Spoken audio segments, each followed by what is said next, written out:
The philosophers have only interpreted the world in various ways. The point, however, is to change it. The last capitalist we hang shall be the one who sold us the rope. Reason has always existed, but not always in a reasonable form. Go on, get out. Last words are for fools who haven't said enough. Under no pretext should arms and ammunition be surrendered. Any attempt to disarm the workers must be frustrated by force if necessary. Religion is the impotence of the human mind to deal with occurrences it cannot understand. We have no compassion, and we ask no compassion from you. When our turn comes, we shall not make excuses for the terror. The tradition of all dead generations weighs like a nightmare on the brains of the living. In proportion, therefore, as the repulsiveness of the work increases, the wage decreases. Religion is the sigh of the oppressed creature, the heart of a heartless world, and the soul of soulless conditions. It is the opium of the people. Labor in the white skin can never free itself as long as labor in the black skin is branded. Society does not consist of individuals, but expresses the sum of interrelations, the relations within which these individuals stand. Capital is dead labor, which vampire-like lives only by sucking living labor, and lives the more labor it sucks. The production of too many useful things results in too many useless people. The ruling ideas of each age have ever been the ideas of its ruling class. Money is the alienated essence of man's labor and life, and this alien essence dominates him as he worships it. Education is free. Freedom of education shall be enjoyed under the condition fixed by law and under the supreme control of the state. The road to hell is paved with good intentions. Social progress can be measured by the social position of the female sex. Necessity is blind until it becomes conscious. Freedom is the consciousness of necessity. Just as man is governed in religion by the products of his own brain, so in capitalist production he is governed by the products of his own hand. Political power, properly so called, is merely the organized power of one class for oppressing another.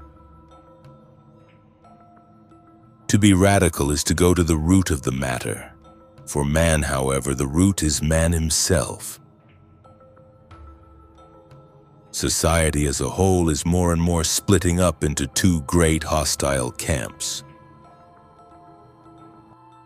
You must be aware that the reward for labor and quantity of labor are quite disparate things.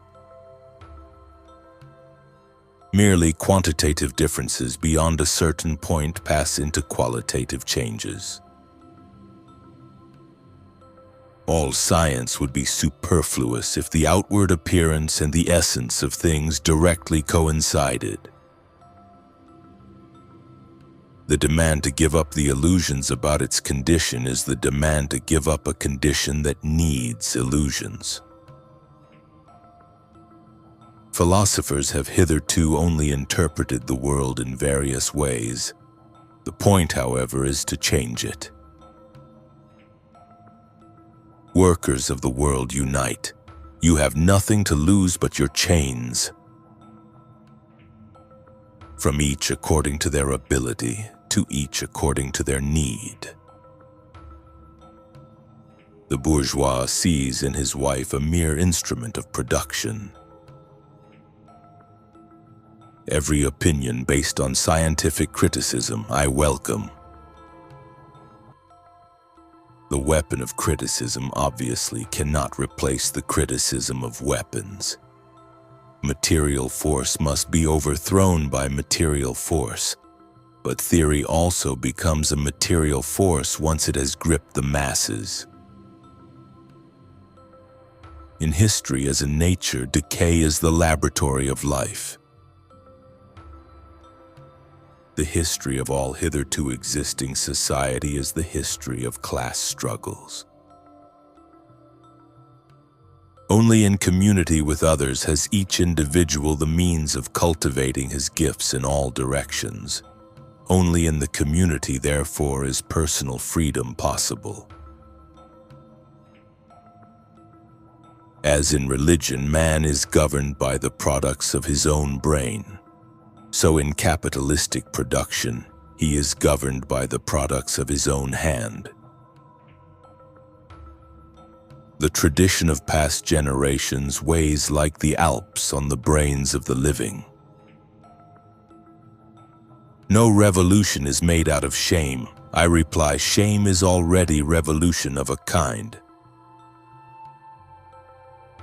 All mysteries which lead theory to mysticism find their rational solution in human practice and in the comprehension of this practice.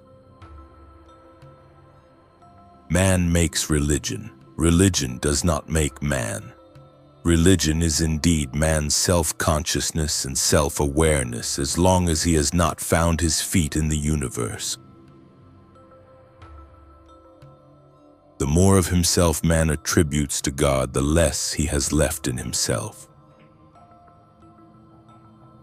Wages are a direct consequence of estranged labor, and estranged labor is the direct cause of private property. History is not like some individual person which uses men to achieve its ends. History is nothing but the actions of men in pursuit of their ends. The first requisite for the happiness of the people is the abolition of religion. Sell a man a fish, he eats for a day. Teach a man how to fish, you ruin a wonderful business opportunity.